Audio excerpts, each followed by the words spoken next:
Hello. Hello. Hello. चलिए, तो बच्चों आज हम लोग शुरू करेंगे जेईमेन का पूछा हुआ सवाल। ये सवाल जेईमेन में पूछा था कब? 7 जनवरी 2020 को सेकंड शिफ्ट में। ठीक है, ये सवाल बड़ा ही इम्पोर्टेंट है और ये सवाल इसी कॉन्सेप्ट पे लगभग सवाल पूछती है जेईमेन। ठीक है, देखिए आखिर ये है क्या। क्वेश्चन ये पूछा गया है कि if the weight of an object at pole is 196 Newton.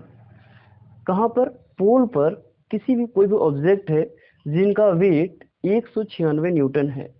Then the weight of object, weight of an object, यहाँ एन होता है, an object at the equator is what. Question सीधे सीधे ये पूछ रहा है कि कोई मेरे पास वेट है, वेट नहीं कोई मास है जिसका जिसका जो वेट है वो कितना, पोल पर कितना है 196 न्यूटन। तो बताइए कि अगर उसी मास को हम इक्वेटर पर लेकर चले जाएं तो उसका जो वेट है इक्वेटर पर क्या होगा। ठीक है, तो ये क्वेश्चन जी इफेक्टिव का है। ठीक है, देखिए एक बार और पढ़ लेते हैं। If the weight of an object, कोई ऑब्जेक्ट का जो वेट है वो कितना है, वजन जिसको हम लोग बोलते हैं 196 न्यूटन, वो कहाँ है? पोल पर है। अगर उसी ऑब्जेक्ट को हम लेकर कहाँ चले जाएं? इक्वेटर पर, तो बताइए उसका वेट क्या होगा। ठीक है, तो देखिए वेट क्या होता है, वेट को जरा समझिए। वेट एक प्रकार का फोर्स होता है। वो कैसा फोर्स? Gravitational force. ठीक है, ग्रेविटी, पृथ्वी का जो जो अर्थ का ग्रेविटी है, किसी भी मास को, किसी भी ऑब्जेक्ट को जितना फोर्स लगाकर खींचती है वही उनका वेट कहलाती है। ठीक है, चलिए, तो ये ऑब्जेक्ट का सबसे वेट तो दिया हुआ है, लेकिन पहले हम इनका मास निकाल लेते हैं, कितना मास। ठीक है, मास फाइंड करने के लिए सबसे पहले हम लोग चित्र बनाते हैं, डायग्राम बनाते हैं अर्थ का, कि पोल कहाँ होता है इक्वेटर कहाँ होता है, तब पता चलेगा वेट। चलिए, ये है अपना अर्थ का, ये है अपना अर्थ। ये तो अर्थ तो ऐसा नहीं होगा। चलिए, ये है अपना अर्थ। ठीक है, ये है अर्थ, अर्थ, ये है इक्वेटर और ये है उसका पोल। ये क्या है? पोल। और ये है सेंटर। ठीक है, चलिए यहाँ तक बिल्कुल सही है। अब क्या होगा जरा सोचिए। कोई पॉइंट पी लिए, यहाँ से एक सर्कल, ये रोटेटिंग जो स्फेयर है वो ये, इसका रेडियस कुछ देर के लिए जब हम लोग ये ड्रॉ करते हैं तो आर आर मानते हैं और इसके इधर सेंट्रीफ्यूगल फोर्स लगता है। अगर ये एंगल थीटा है तो ये सीधा सा थीटा होगा, अगर ये थीटा होगा तो ये भी थीटा होगा। इधर कितना लग जाएगा? एम आर ओमेगा स्क्वायर, अगर ये ओमेगा से रोटेट कर रही है तो। ठीक है, तो ये क्या हो जाएगा? M R omega square cos theta. ये को क्या है? स्मॉल आर, आपको पता होना चाहिए। ये है रेडियस ऑफ अर्थ। ये जो स्मॉल आर का रिलेशन है रेडियस ऑफ अर्थ के साथ आर कोस थीटा में। चलिए, अगर हम ये पॉइंट पी पर, यहाँ मान लेते कोई पॉइंट पी है, यहाँ कोई ऑब्जेक्ट है, अगर हम ये पॉइंट पी पर जी इफेक्टिव का मान निकालना चाहें, ये यहाँ एंगल थीटा, ये एम जी से खींच रहा होगा, और यहाँ एंगल कितना होगा? यहाँ थीटा का मान कितना हो जाएगा? 0 इक्वेटर पर, और पोल पर थीटा का मान कितना हो जाएगा? 90 डिग्री। ये बात भी ध्यान रखिए। ठीक, सबसे पहले हम कोई जनरल पॉइंट, पॉइंट पी के लिए, पॉइंट पी के लिए जी इफेक्टिव निकालते हैं। G minus M R omega square cos theta.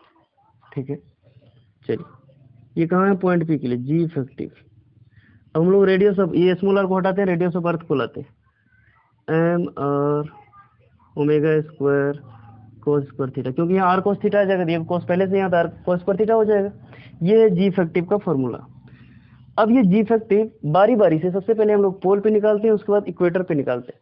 अगर पोल और इक्वेटर पर जी इफेक्टिव का मान समान आ गया, बराबर आ गया, तो वेट में जो जो वेट यहाँ है वही वेट यहाँ होगा। अगर पोल और इक्वेटर पर जी इफेक्टिव का मान बराबर नहीं हुआ तो वेट में अंतर आ जाएगा। ठीक है, चलिए हम लोग सबसे पहले जी इफेक्टिव निकालते हैं। एट पोल, पोल पर थीटा का मान कितना है? 90 डिग्री। जी इफेक्टिव निकालते हैं। जी इफेक्टिव कहाँ पर, पोल पर निकालना, G minus M R omega square cos square, theta का मान कितना लेंगे 90। आपको पता है कि कॉस 90 का जो वैल्यू होता है वो कितना होता है 0 डिग्री। कॉस 90 का वैल्यू कितना होता है 0 डिग्री, ये बिल्कुल सही। तो जी इफेक्टिव, तो G minus M R omega square इसका मान 0, तो जी इफेक्टिव का मान कितना हो गया जी के बराबर। इसका अर्थ ये है कि जो पोल होता है, पोल पर सेंट्रीफ्यूगल फोर्स 0 होता है और इसमें केवल ग्रेविटेशनल फोर्स कितना लगता है mg, नीचे की तरफ। अब जरा हम लोग इक्वेटर पे निकाल लेते हैं, यहाँ तक हो गया। अब यही हम लोग क्या करते हैं, इक्वेटर पर निकाल के देखते हैं। ये तो हुआ पोल के लिए। पोल के लिए जी इफेक्टिव ध्यान से एक बार देख लीजिए, जी के बराबर मतलब जो पोल पे अगर कोई वो ऑब्जेक्ट रहेगा तो उसको जो है पृथ्वी अर्थ का जो सेंटर है वो कितना से खींचेगी mg से।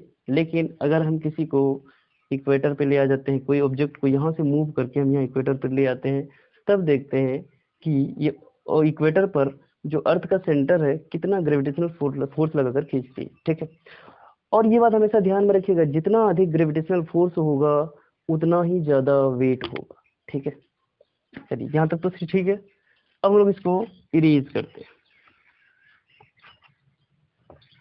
अब हम लोग आते हैं कहाँ, हम लोग आते हैं एट इक्वेटर।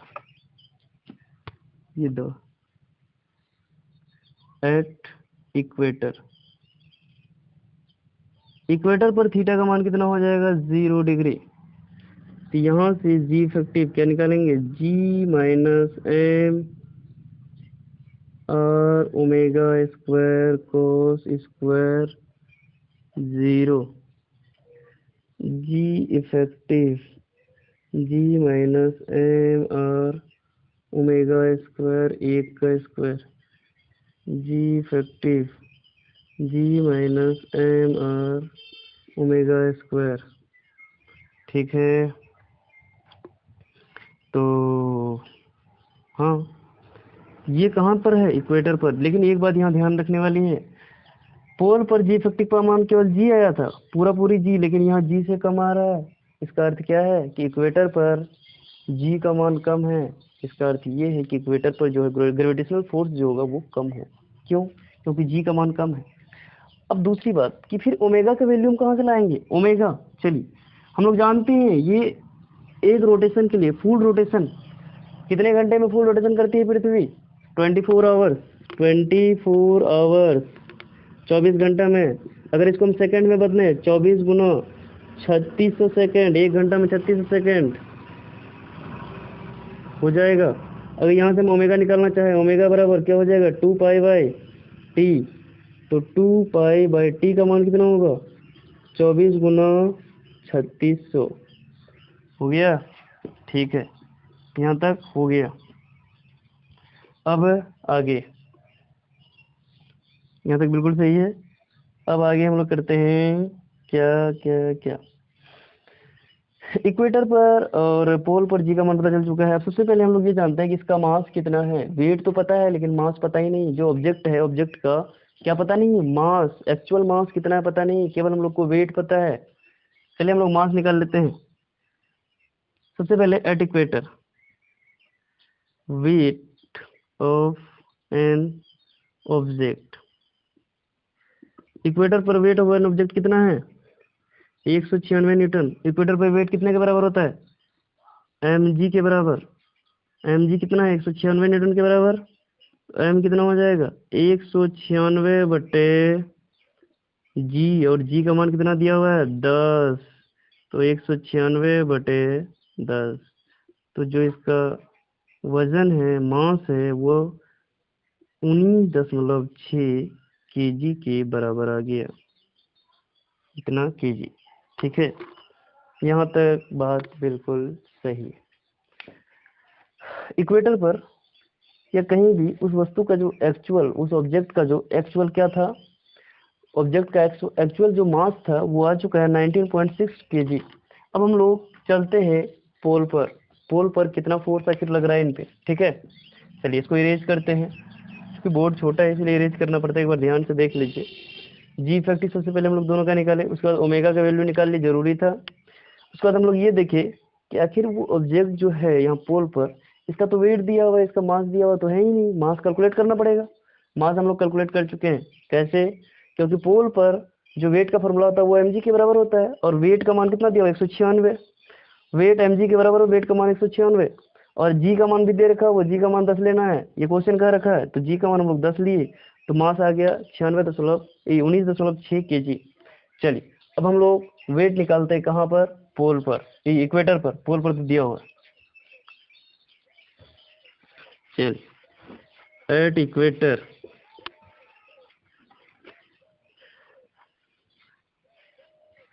लिखते हैं wait of object at equator